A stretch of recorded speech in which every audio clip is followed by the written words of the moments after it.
حويون بزي مخنات هيكونن أقدمنا خفيل زلوا زخلون رياضلنا بزي مخنات هيكونن سلازي ناس زي بتحكموا زلهم حكي ناخد بتحوون قدمي تراسوكم منبر بتزمزكم زلوا زخلف حسابات خليفكم أيتطرفوا بقى توعزوا مو خيدوا مو أمن قدكم تحقق ترخبوا إيهم كنت أطوعت برلي أخبرهم زدلي بعبي وخا أنا كل جزء هرر زبلة إذا نحنا رخيبنا يزلنا تسفى رخيبنا يزلنا برخة رخيبنا يزلنا محنا رخيبنا يزلنا حف الشباب زي محبر إكزابير بيفرم حوايا بيلوتي حنا زلوا نعنا ترحبنا تحصيل طرف زي كنا نقول لسبكم بتصحي زدلي كل خمانة زبلة كريستيان كمان حليفون خلق حساب ስለዚህ ናብ ካለ ከይሰገር ከሎ خابانا ከይወጽ ከይራح አخلو نحنا አብይድና ከሎ ሕጂ ንጠቀመሉ ነቶም ትዋላወሉ ሰባት ወይ حقري يخون حاسوت تبلو ويون حدش تخينكم فتنات زلكم كان كيجمركم زمحبر مسيفرم تعطي خاتباهلكم توقسو زلكم صمام اذن هيبكم طرح غعزكم قصلو يخبلم زدلي مخناتو صباح كحغسوم سلازخونه نزي حجت ما ጾም ዘሎ ነገር አሰጊሮም ድሕር ከይዶም صباح كحغسوم ስለዚህ አጅኹም ዝራእናዮ ራእዩ ዝጣዓምናዮ ጣዓሙ ንሕና ዝኸሰብናዮ ክሰቡ يخبلهم بحصر زبالة قال مالتي ترى يوهانا حفتي بعلت حدار دخي هو بعلت حدار هذا شد شغل يعني عندها بالله كسي ميز مسلم زوايا له واه شغل كذا هو حجي اسمرت حفتنا كمان بعلت حدار يا مثلا حجي نخلتي هنك حتى كندي كلتي هنك اخذ مجلس عليه مالتي دقيقه تسكتي يا موبايل واي ذات لو نزيع حجي هاي سمع الله خدا هو زبيب كبعلت حدار دمتي ها بعلت حدار نزبيبنا القبل انت هاي صقم له انسان ده بفلاي اذا حتى زي اخذت من لسلي دلي بيوهانا طراي تمليساون كعقب ايكلني مالتي تنسب حدار زلهن كلات كنسخت من لسا علكن حجي بزح زرباتات نو بزح حسب حدار فاتحي زبل بزح زرباتات يسمعي أب حدار كنك زخون عينه زقات أمثكن فتناتات الذي كالي تحطها كدمنا إفرام حاونا مسمع خن زنابر حداركن دحرنا إفرام حاونا تمرت مسمع خزلو حداركن سي انتي فل اللي يالو زخون اللو تطات معبالتات عوتات الذي انت اللي خوينو عن زنا أشت ولدكم مهارات لندلي أصفح بالكن النات كنت مقرأ كتملس عليه مالتي أشي كافي تخلقه جمرمو أنا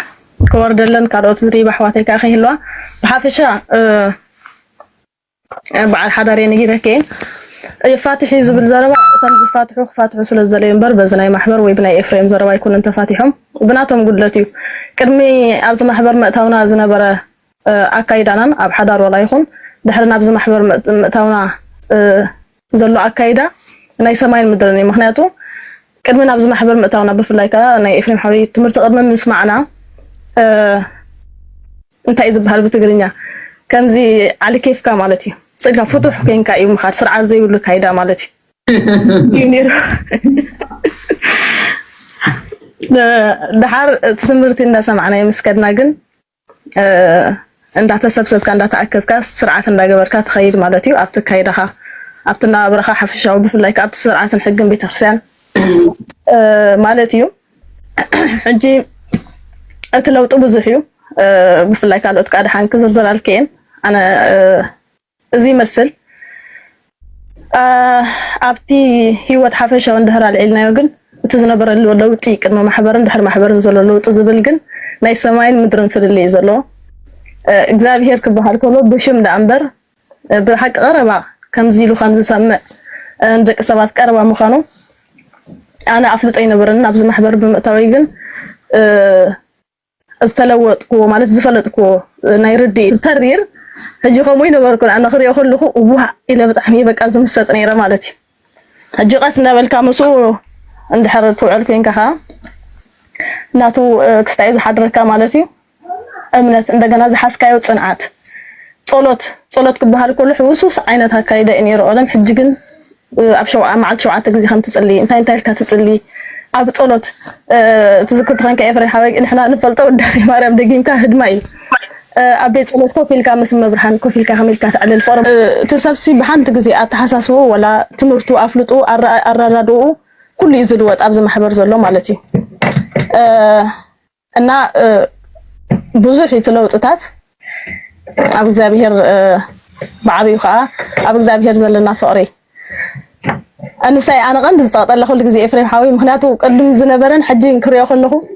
بقى ربحاني علم إخزابير زعب نجار يلا نو حجي إخزابير بدق دقت راح تفلت أظن بركة خندو زأكل قريبة فقرن كله كان ده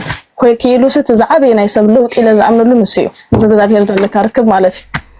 حجي تزعبي تنعي بلبي زي رسع زي حاسس نجار زلاتني نسا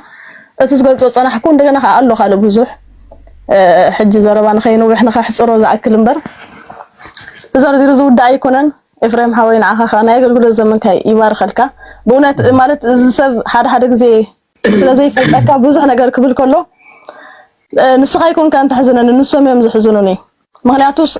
أبيدو مستوهبون ورقي فتقوموا له سلا زي كألو مالتي أنت نسخة جن نفعل سلا زغنا أمت كل مالتي زغنا بحبتي كين وحال كنا تنكالو تعدل كهب أحسر أطلب أبيلي يزود دوزل خد حني خابز حزرة بايكلني كل تفتف يزول زلمة راح يخاب إفريم حاوي زي ورسكو زلهم يا أنا بالي راح ناخد عمل الله دحي نزاق بالي كردام أنت زعلك أنا حدار زعبالي قبل مدينتي حدار ينفقر دامبري أيبقى سنيو 40 عام قال عمل كيرنا قصاتنا زلنا نمبر زعبالي معارب زي بيجي كاتر جاي تبني قاد سمور قاد تعون يقون زعبالي معارب فتني يوم قطر يوم بحدار أيقات فنيو بعدم لا محتاج شيء نمبر وريد هو اسمه مسقبر يكون زعبالي قاد تعون عدتك كنا نمسكر كلنا 40 قال عمل كم حرام يفتحنا سوزي مثلا يعني قبل مدينة باسني زبالي غني اللي زمدك يغرتا وانا ما فروين الراي حال محتاج كتحطت مون سادمات سبز بلو خابي زمصو شمن عامت تغيراسي تفضل يعني موبايل نمبر نخال هيكون مالتي انوي تحطي يسلو هاي نالبس مش نظر اجري محصاب زي نفلطو زنبرنا كمان مجمريا غزي ناي سمعيكا اجري محصاب زجمرنا زي محضر ابناء افريم حوي تمرتي انكم دم ناي سمعيكا اجري تحطي يري عاد خلها يتحاسبون زي انا كمزو ብዙ حاجه نقرلون يافلط يلنكم عينت حقي انا مجمريا غزي اجري محصاب زجمر كل وي زفلطكو ابزي إفريم حويس خبز مهر كان حجي تسب دغز بلو تغلابيطوش نايت زلنا يوسي بنصاري خاطر مهرو خاله تسباب دغز بلو زل خاله حجي نسو شجر زمص زلو قريبون بزي مرأيوم ابتي وانت بزي مهلاومي سلازي ያው قريبون دحر يموس كل ነገር ክበር ሃሎም ስለዝኾነ قريبكم رأي اتاملسنا ولا بعف تزاريبنا ون ምናልባት زي ቀበሎ ስለዝኾኑ ተሐቀ ግን እዚ هراي أسمرت دا أنا بيقول بسم سلاسي بسم حنت دا عثميري حنت دا صاري كم ذا عديتاتنا ولا تيم بحالة هيتردو كالو حتتات والنقفيتات تلين نزم حبر اتسبكتم كفازيك زي ولكم عن خبلية مالتي معناتو تمرت تلي كتم مهارلو نعطي نايبيني حتت رايكونا نزينا هزب حتو نهزب وكيلي ازارب زلهو معناتو كم ذا تماساس على عينة حتتات سلازي حتتي نايول كيسي كونن بحالة خيتردو ولاون بزعبات محبر هنا قريتات اللي نود كبليه مالتي نتعرارم كعبات بلي سجم يقول بلي ده محاري نازلنا نحن اسمي رحمتي سلاسي بسمع بود لمنفس قدوس هذا بلاك امين سلام زاير مسكر لكم يكون نزبه كريستيان كم يبعلكم كم يمسيكم يفتباشي خما ستات يفتني يفرم حاوي كم يمسيها ببافتي يا هيري مسكن شي زي مسكن يسان مسمع عقل عمي ده وهي سلاينا يعرف حقا يعرف سك حساب الناس كان بريك ازغبا ساعات دي وينها خنكا قريتها فريم حوي نفعنا كتل ولي شي مبرهنا دي እሺ ኣብታሕቶ ዝሓተት ክያ ዲኻ ቱ ንዮሃን ሃፍተይ መሊሳታ رحنا نصرا بلكها نسخه كاب استفلي زخونه خلوك وي تملئيه خل سلازخل افتاني حدار مالتي شي كل غزي حدار كبيديو انت خبيرك يا خبيدي انت فكيسك فوكسي ومنفساونات بفلاي اب عالم بحساب زنبركا حدا خملس حدا خازي كملس سلازخل اب بينخا زلو وقتي تزخف مالتيو حدا እንዳጸለየት حدا خازي ጸላይ كون يخل حجب زخم زمدرخ بطعمي فتان زخون ايو عقلي يدليكا تعقستي يدليكا جمر كلخا بفلاي تهنطينا زي كونسي بسيلكا استوعيلكا كتمرح زغباكا مالتيو مخنياتو كمزي حدا ነገር كجمر خلخا احنا بفلاي مجمر خنجمر كلنا تهواخ نيرو نتهواخ قلطيف كانت منفساونت اب ግብረ نختوعلو زبلنا ساعات كنغبرو تمساينا زرله بصاينا زي مطمات نساتهم كحدش ስለዝኾኖም بعد بيتنا يكون بعد بيتنا حدش بحر ስለዝኾኖም نت حدش بحر خلا بس ስለዘይ ቃሉ بخمسات ጠንቂው እቲ ነገር ዝመጽምበር ካብ ኤፍሬም ወልሓንት ጌጋ ነገር ይብሉን እቲ ሕግታት ከዓ حدش ስለዝኾኖም ንዖም በኽርዝናም ስለዝኾነ ተመንፈሳውነት ኣብዚ ኤሮጳ ኣብዚ ደገም ስወጻና ክንፈጦ ስለጀመርና بحساب مسؤم ስለዝነበርና ነቲ ባህሪ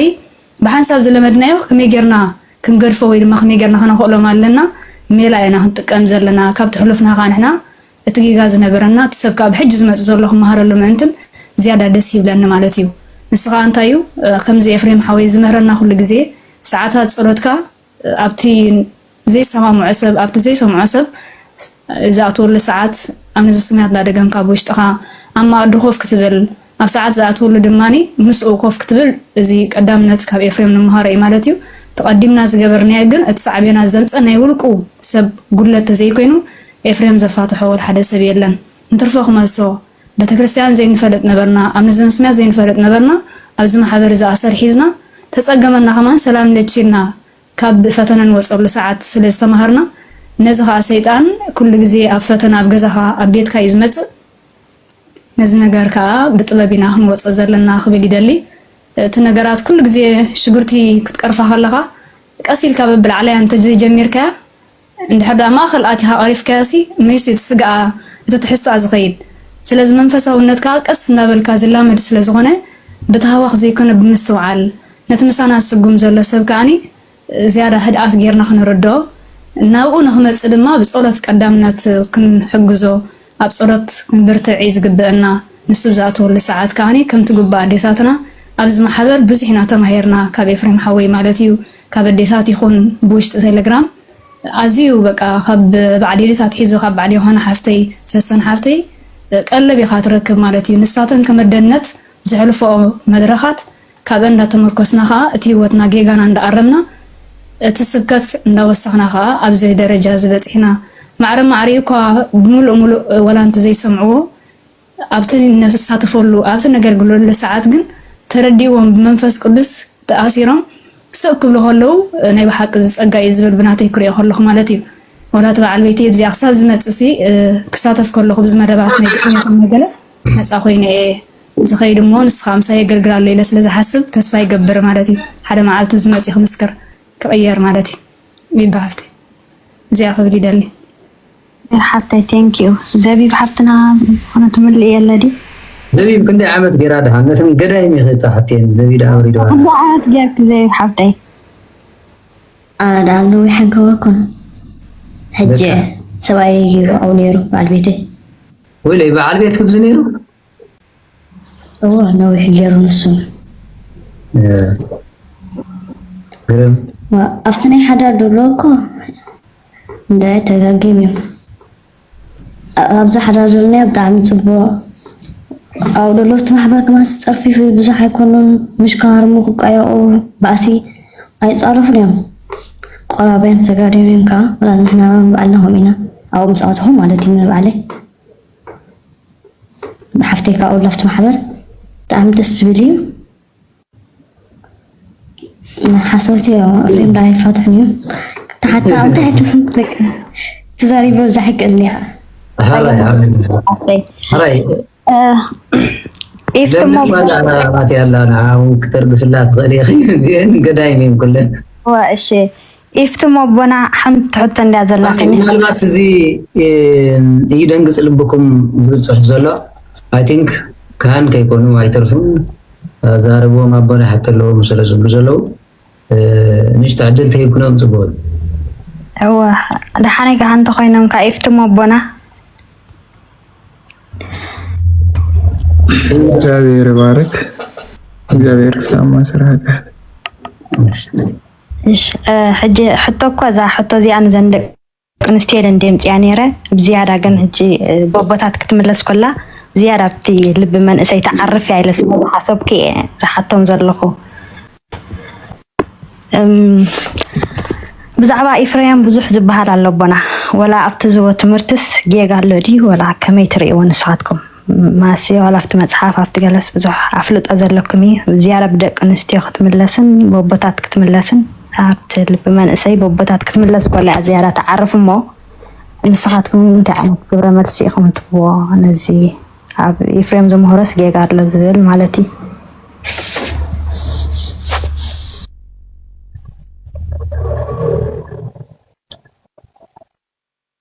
لا تخون تحت كلهم مثلا دحان انس عفتي حطوين عفتي زلن حسابن خزارب مخنياتو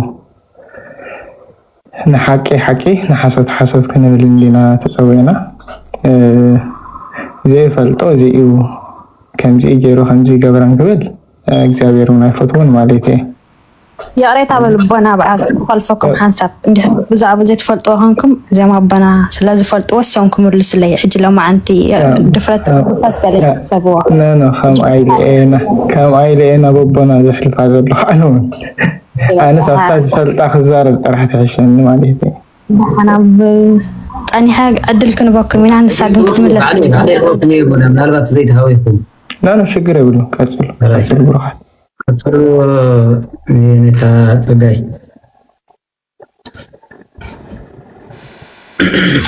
በስመ ሥላሴ በስመ አብ ወወልድ ወመንፈስ ቅዱስ አሐዱ አምላክ አሜን። በክርስቶስ ክርስቲያን በወልድ ውሉድ በመንፈስ ቅዱስ መንፈሳውያን እና ምኻድ ካው ኻኒ እቲ ቀሽቲ ምባልዶ ገለመለ ዝብሎ ዘሎ ኻ በተሓደ ገጹ መግዳፉን ጽቡቅ ይመስለኒ ማለት ብዙሕ ሸለል ምባል ከምዚ አና ይሰማዕኹን እንዴ ከምዚ ዝብሎ ለሃዊ ታሪክ በደለ አና ይሰማዕኹን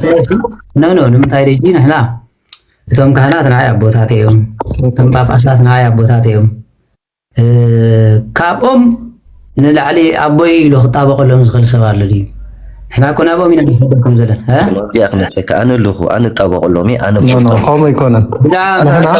ازي عملس نغرو ملس نخلنا معناتي اب قدامي قرنطس اب قدامي قرنطس سمعلن اب قدامي قرنطس معرف 10 قصري 10 شوعات 50 يونس يسمع انزلوش اب قدامي قرنطس معرف 10 قصر 10 شوعات كاب حنتي انجرات ماقيلنا اينا امو حنتي انجرا خاب تخونس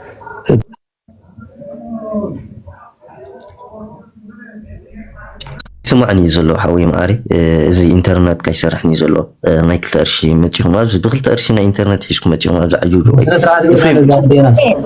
قربا بكيف نزارب مجمريا سنسرعات كيف هزارب إفريم حاوي أي توردو متم دك محبر إفريم حاوي مجمريا أنت أي هايمانوت أنت تحط السنة يكون يسمعني ولا ما لسي توهدو خويني يسمعني أنا زارارو بعد بزارو انتي نقبل مثلا كلها ازارو نحن معاوي كم دليت كاخد زارب نديخا انتي كبلاك هذا ليجن انا السوق زارب يمتي حوي معي حاجه حسب انا خمس كلهم تزارب يونس سنه سرعه يتقبل حسب عقل زي يتقبل انا تغيركا كلت اذن سلازلنا حد اف كلونا كله زياده سمعنا واحد نخ نزارب ندي بزعبا سم مزراب قديف كاسو نايكل تقرشني 10 قرش يقدفو سخا بسنه سرعه دليت كحتاتو بزنس رعد دليت كخم لسلكاي بزي منشاو بزي قال مالتي سخان تدا كم قاعدين اوكي افريم اوكي تردي قالو زون على خف ساعات ني هو دال كان نقدم نو افريم ازر تقرفون لي تورد انت سواء عقل تورد انا اريدهم هنا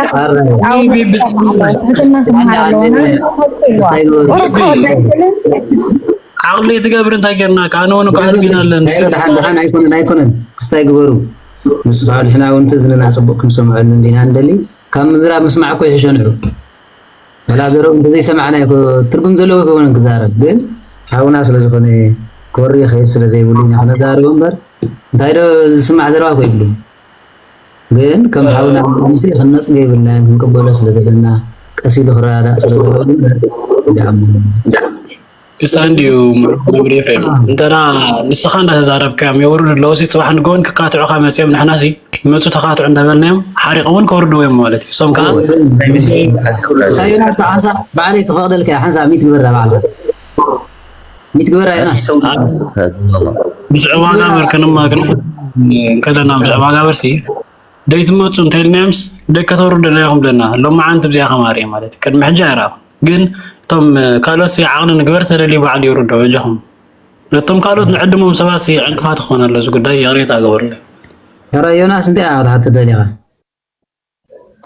خحت دلي زلخو إفريم نمنتهي قاسخة معرؤم زيت بتصيح كندؤم زيت أكلشي بزعواناتهم تزارب مجمع إفريم نسخة حسواتي كودك بكي أشعر اللي خان لغا نسخة سخا خيم إفريم أجل قال أملاك وإنك اختاروا وإنك تحت كتولا لك سوا تيتسرف كهنا تيتسرف دايلة تعرف يومي كله ودينج لا يكونوا نوزيهم لأرثنا دينج لا يكونوا لا يكونوا يا ناس تزارب انتي كان كندوم زي كون كاسلم تزارب صح خنداك يكون كاسلم تايم زارب على أنا دا كما كان دي مو تاي كما كان على ما أولي تاي كنا خازي أكل مسح كرسي أنا أيتوي ما أنا زرع أخوان تترنيركا أنا سمع أخوان تتسمع نمسكرنت مخون كان يركا جانا قلت أنا مو لك له أنا صبار قلت تسمع حتى تكاتون كاسمع عقلي بالكاني أتصله أوكي أجنت أقولك هذا لي حارسب كميركم الله كم سخلوا زسي እግዚአብሔር አምላክ የርእዮ ምዃኑ ተኣምን ዶ ንዓይ መጉደፎ ድሓር ኣነ ሓጢኣተኛ እየ ሕጂ ኣነ ግን ንስኻ መምህር ኮይንካ ንሃገር ሙሉእ ንኻላት ይኹን ንጳጳሳት ይኹን ንንጉስ ይኹን ክትግስፆ ከለኻሲ እንታይ ርኢኻ ክትግስፆ ነቲ ሰብ ኣነ ክንዱ ስለዚ ኣክል ኣነ ክጉስ ተዓቕሚ የብለይ ክንዱ ስለዚ ኣክል ኦኬ ሓራይ ስለዘይ ተኣክል ንስኻ ሓቂ ዶ እቲ ዝኣክል እንተገሲፆ ንዓኻ እንታይ ይሕመካ نعم سي خلي ملكي موسى خاتقسوتهم إفريم أبزي أخاتك بخمي ملك عليها صار عليك زارو نسيها أنا لا خما خاصة على موي أنا كان وسوم كمان دار ساعات ور أنت لهم ديفري نو كابا كم خما خوني كل يوم إفريم نسوم زغور سمع عن نجرك يقدسوا يودسوا أبوتاتنا اليوم طيب لك الله كهنات يوم جابير مريت قومهم نخناتهم نحك زين ورن تخينهم عقب يجبهال ولا مريم مغدلاوي تسيا صباح عقب كتب لهم نوري موسى سليم تفلتر هو فلتي ود غزاتنا يقتل يا سكتاب ز حركه تقبل ودغمو نعم سوري تاني موسى سليم يا سيقان سوري لا لا سوري زي مفلاط عندي اي شجر يقولون ابزي حجه تايدي زي مفلاط هاي خلك هذا ليه بنفسهم سدنتي مالتي هذا هذا جزء كم نجار نحر كتزارب مسيحة نحر سدنت هالي خوينو وقت هكذا سكا جزء خات قتل ورد مبالي إحنا هان بالزلنا بزي باباس يخون كالي يخون نسو خوينا خجل قلنا هنا ندلي قدف ولا متى هاي لعنة نحر اللي يخون خوينو فاطمة أنا باباس لونه بس بحاله يفلتني هاي كونن يلوم لو يكونن تدليهم إيه يلوم زكاة عند خوينا ويمسو شعوت مرجعنا عمنا نقرهم انت زي كوين نقول نسخان مني ها خو متبلهم كم زين نحر كوين نقول نعاها والله اني ناس هاي مع بلكان انجرا ونايو بكان ها نسخاون بعلها خير ما تنسى حكي لما قرب شعو بكا زيكا تزارب لها مالتي ها نحر زي كوين نقول انت هاي زباس لنا انا نسخان راح تسمع نحر كتزارب مسيحه لها انت يترجم له مالتي سلازم زي ياخذ لك ازدلي من الوقت تجي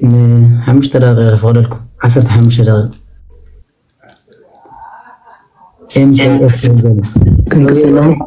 هراي ناتي عدد لا مثلا الصورة هوات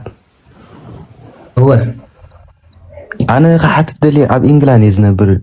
إفرام حوي كمزي محبرناتكم تليم سي أنا أو خاطر دلي مالت هلو حراي ام كي زلو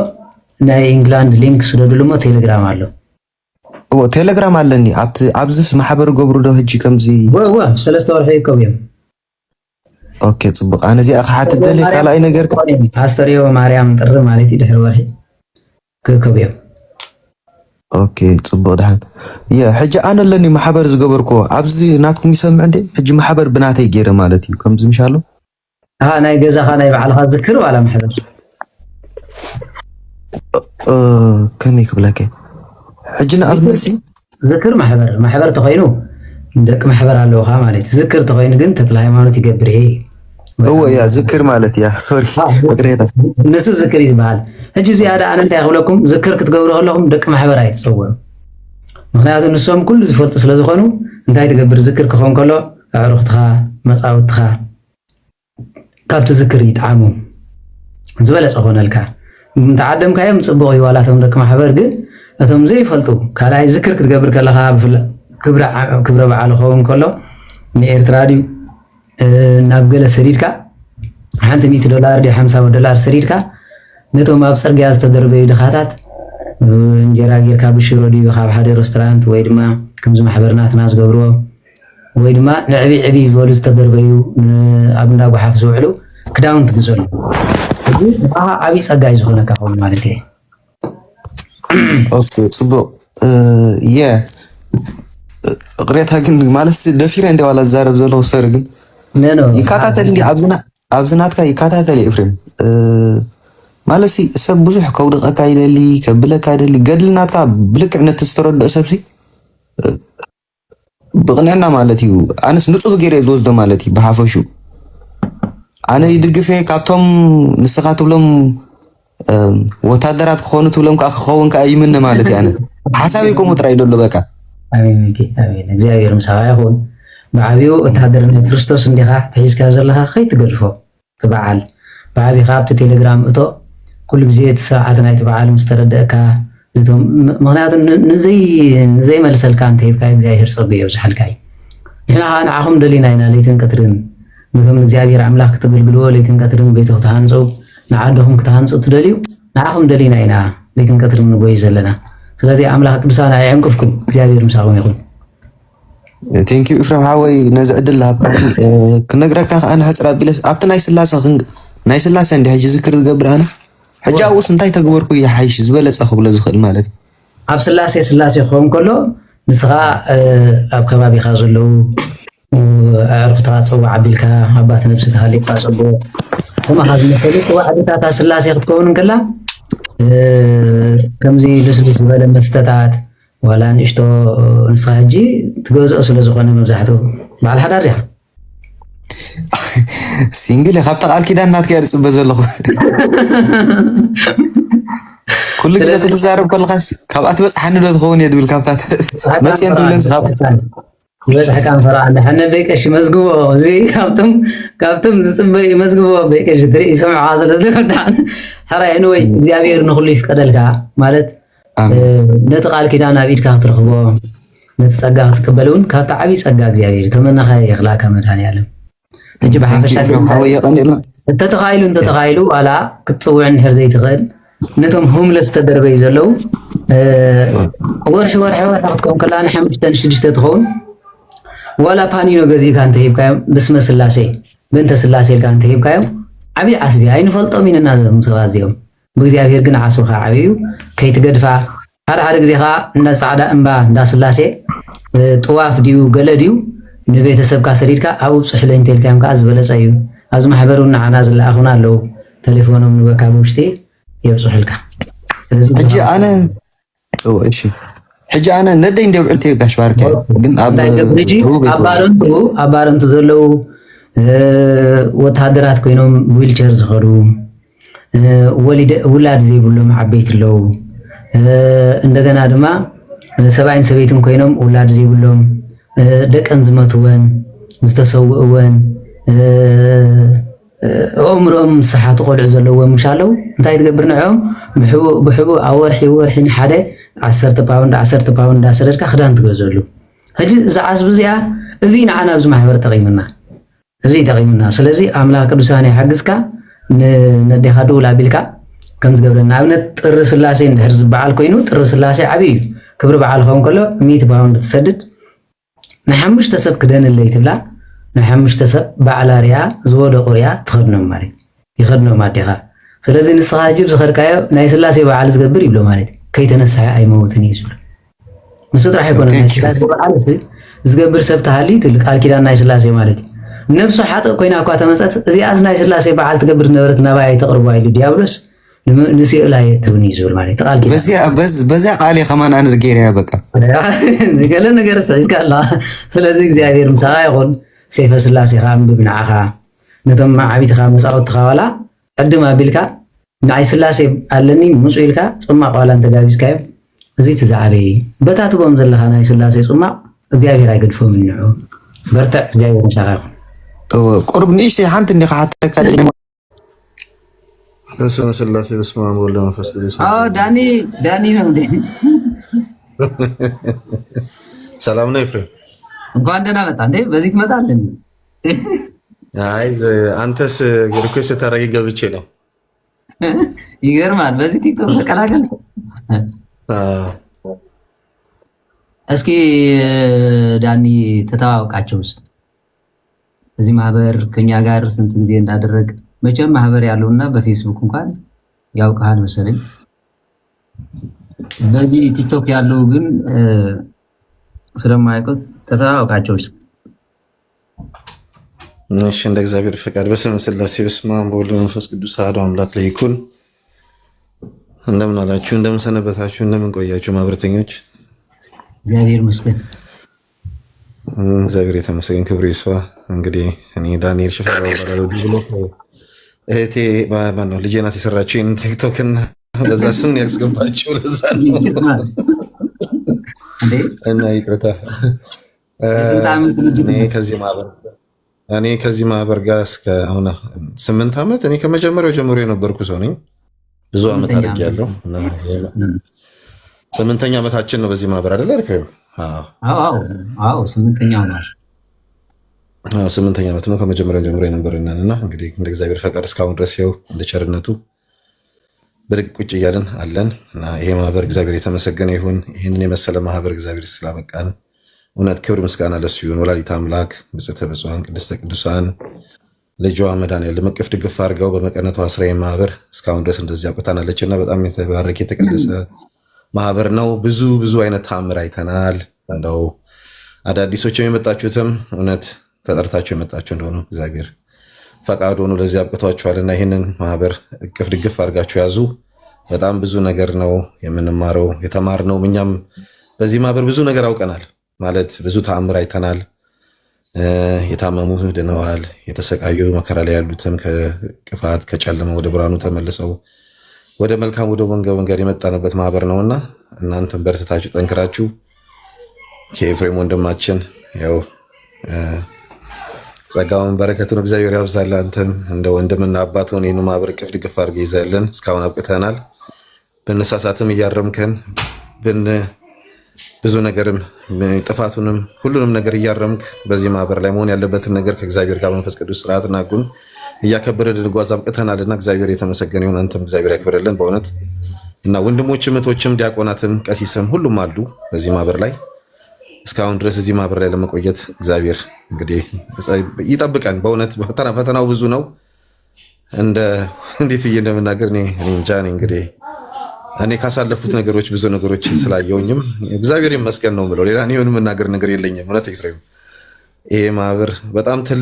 ትልቅ ጸጋ ትልቅ ተአምር ትልቅ በቃ እኔ እንዴት ታቦትን እስከ መስቀልን እስከ በቃ እንዴት ብዬ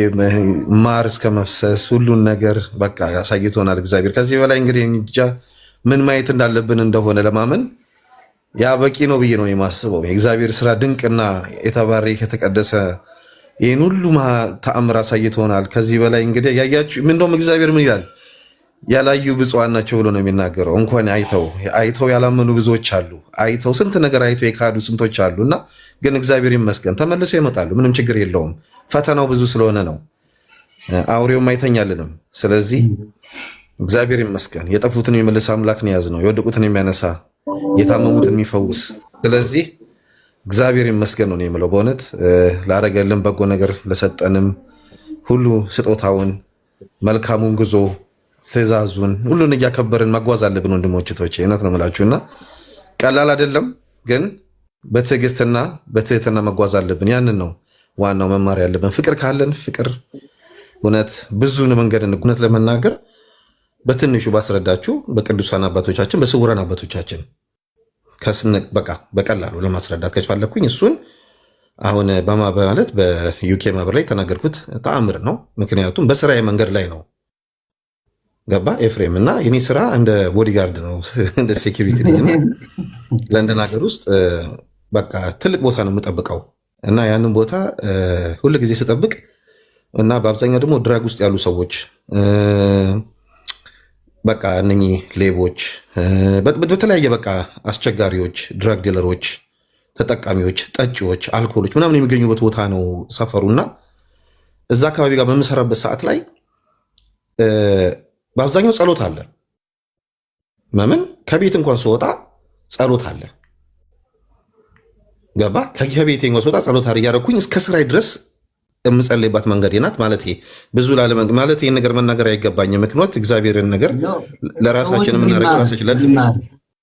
ለትምህርት እንዲማሩና በጠዋት ብዙ ከአንተ ጋር የሚሰሩ ሰዎችን ሊኖር ይችላሉ። በአንተ እድሜ ያለው ሰዎችን ሊኖር ይችላሉ። መጀመሪያም ወደ ክርስቲያን አመጣጥህ እንዴት እንደሆነ ስለማያውቁት ዝም ብሎ በቤተ ክርስቲያን አድጎ በቤተ ክርስቲያን የሚኖር ሰዎች የሚመስላቸው ሰዎች አሉ። አንተ ከየት ተነስተህ ነው እዚህ ላይ የደረስከው? ይሄንን ማለት የኔ እዚህ ማህበር ላይ ስገባ የነበረ በመጀመሪያ እኔ በለንደን ሀገር ውስጥ 11 ዓመቴ ምናምን ላይ ያለው ነው የመጣሁት እና ለንደን ሀገር ውስጥ ስንኖር እናት የለም አባት የለም እና የኔ ኑሮ በጣም ማለት ከእህቶቼ ጋር ነበር በአብዛኛው የምኖር የነበረውና እነሱም ደግሞ የራሳቸው ቤት ስላላቸው በራሴ መንገድ ነበር የምኖረው። ማለት መውጣው ምገባው ትምህርት ቤት ራሱ ከአስተማሪ ጀምሮ እኔ በጣም ተደባዳቢ ነበርኩኝ። ሰው ማታ ነበር አልዋሽም። ትምህርት ቤት ሆኜ ልጆች እመታለሁ፣ ልጆቹን እማታለሁ። ለምን ቋንቋ አንደኛ ችግር ስለነበረ እነሱ ይሰድቡኛል። ጥሩ ነገርን በመጥፎ ነገር አድርገው ነበር የሚነግሩኝና እየተማርኩ እያዳምኩ ስመጣ መማታት ጀመርኩኝ እና አስተማሪ መማታለሁ። ትምህርት ቤት ለኔ ጋር ትምህርት የሚባል ነገር ግን እና ትምህርት አልተገባባንም። ስፖርት ግን አንደኛ ነኝ አልዋሽም።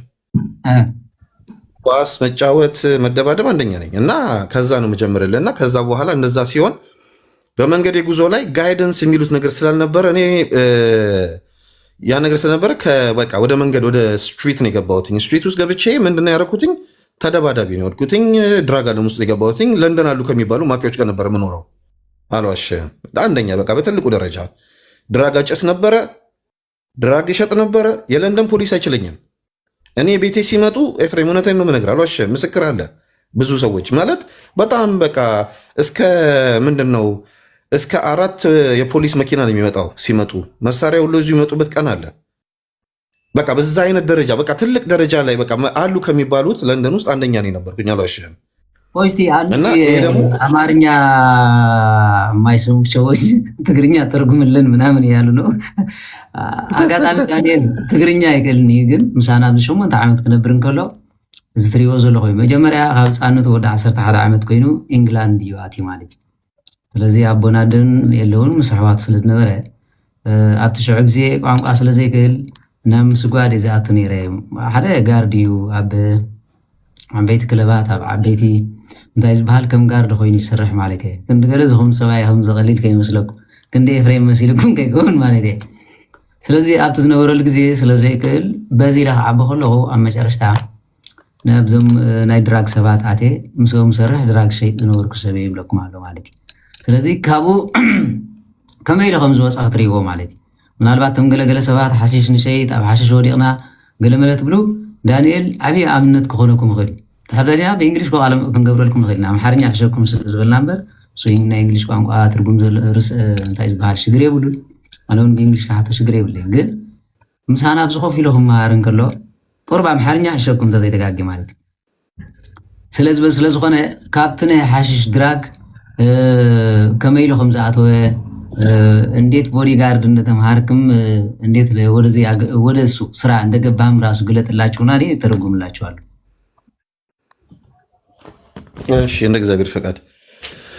አዎ ግን መጀመሪያ በዛ ዓለም ውስጥ በድራግ ዓለም ውስጥ እያለው እንዳለ ምንድነው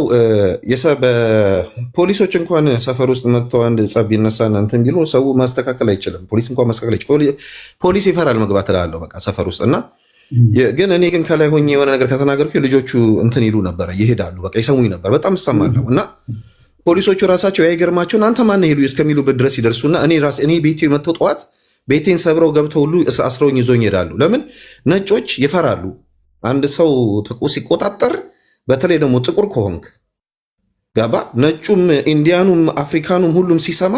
ይሄ ማን ነውና ነው እነሱን ይሰማሉ እኛን አይፈሩንም ብለው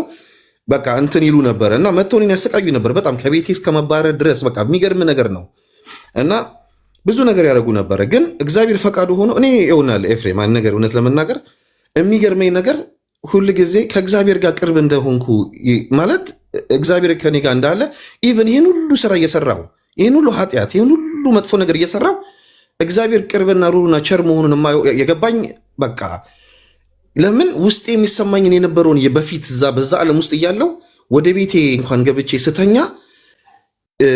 ከእግዚአብሔር ጋር ገነጋገር እንደነበረ ሁሉ ነበረ ውስጤ የሚሰማኝ ገባባል እግዚአብሔር ቅርቤ እንደነበረ ሁሉ አውቃለሁ። ለምን ማንኝን የሚል ጥያቄ ኖሬ ነበረ በፊት ራሴን ስጠይቅ ነበረ